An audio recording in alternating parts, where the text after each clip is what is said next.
नमस्कार। आप लोगों के सामने एक बार फिर अमिता प्रसाद। आज की मेरी कहानी शोभा और मल्लिका की है। शोभा की जिंदगी में एक छोटा सा ग्रहण है, आइए उसके बारे में सुने। ग्रहण 2-3 बार कॉल बेल की घंटी बजी। रात के 10:30 बजे तो इस कॉलोनी में शांति छा जाती है। ज़्यादातर लोग ऑफिस से आकर 8 बजे टीवी के सामने धाराशायी हो जाते हैं। इक्का दुक्का लोग नीचे घास पर टहलते नजर आते हैं। यहाँ कॉलोनी में ग्रीन ट्रैक है जो कि केवल वीकेंड पे उपयोग होता है। कॉलोनी में करीब 600 फ्लैट हैं और आपस में ज़्यादा लोगों का आना जाना नहीं है। सबकी अपनी दुनिया है। हाँ, दुआ सलाम, होली दिवाली मिलन में मिलने जुलने का वादा ज़रूर होता है। कुल मिलाकर शांति और सुख चैन की जिंदगी है इस ग्रीन न्यू कॉलोनी में। ना काहू से दोस्ती, ना काहू से बैर। कॉल बेल की घंटी फिर एक बार बजी। ऐसे ही जाऊं नाइट ड्रेस में? दरवाजा खोलने का मन नहीं हुआ मल्लिका को। जाने कौन होगा दरवाजे पर इस समय, लेकिन कपड़े बदलने का समय नहीं था। जो भी था दरवाजे पर बड़ी जल्दी में था।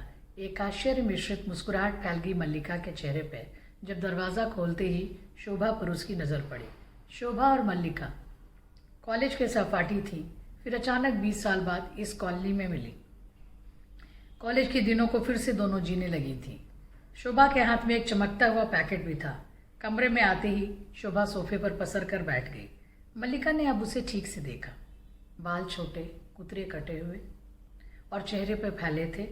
थोड़ी दुबली लग रही थी। उसका सुंदर गोल चेहरा कहीं कहीं से काला और निर्जीव लग रहा था। बड़ी थकी थकी लग रही थी वो।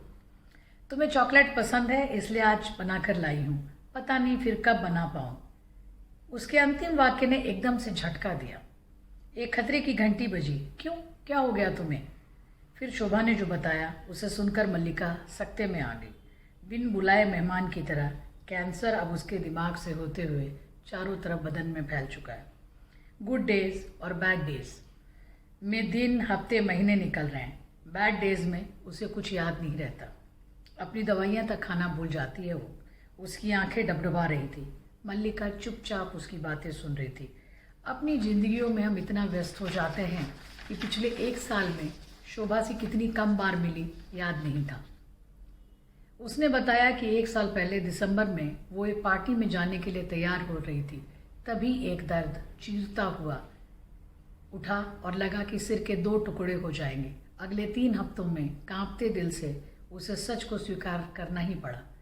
जब जिंदगी नंबरों में सिमट जाए, दिन गिनती में, और सांसों का भरोसा न हो तो इच्छाएं एकदम से सिर उठाने लगती हैं। लगता है दिनों को मुट्ठी में बंद कर लूं और आगे ना बढ़ने दूं। शोभा लगातार बोल रही थी, जैसे सब कुछ आज ही बता देना चाहती हो। कुछ कुछ भूल जाती हूँ, फिर कुछ कौंधता है अंदर से, जैसे आदमी सुरंग से अचानक रोशनी में आ जाए। ऐसी ही किसी एक झलक में तुम्हें आज देखा तो तुम्हारे लिए चॉकलेट बना कर ले आई। कल शायद मुझे याद भी न रहे कि तुमसे मिलने गई थी। कैंसर के बाद भी अच्छी होना चाहती हूँ। शोभा इससे ज़्यादा बोलने में असमर्थ हो रही थी। घर पर सब कुछ है, एक अनिश्चित भविष्य के साथ। चंद्रमा को भी ग्रहण लगता है कुछ देर के लिए, फिर काली परछाई हट जाती है और सब कुछ सामान्य हो जाता है।